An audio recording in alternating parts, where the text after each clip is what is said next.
के आई आरा में कटाई, छपारा से के आई आरा में कटाई। भैया खेसारी जन्मदिन के बधाई, भैया खेसारी जन्मदिन के बधाई।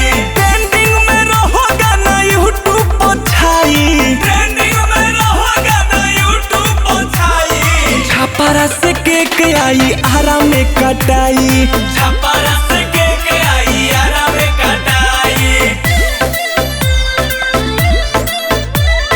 बीड़ा स्टूडियो डुमरांव। छपारा से के आई आरा में कटाई। भैया खेसारी जन्मदिन के बधाई। लोगन के दिल पर करेलो राज हो, करेलो राज भैया करेलो राज हो। भोजपुरी के तू ही बारनु ताज हो, बारह तू ताज है भैया बारह तू ताज हो। लोगन के दिल पर करेलो राज हो, भोजपुरी के तू ही बारनु ताज हो।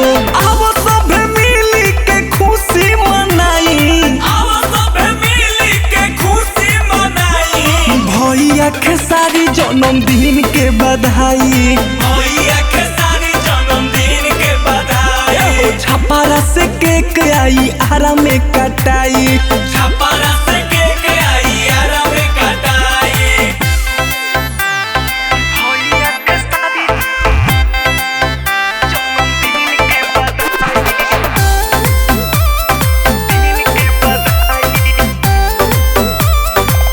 म्यूजिक बाय अमन राव।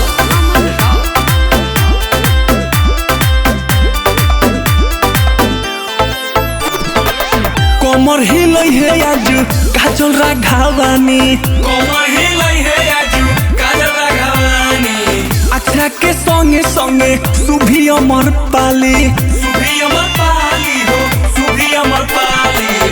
कमर हिलै है आज भैया के साली, अक्षरा के संगे संगे सुभी अमर पाली।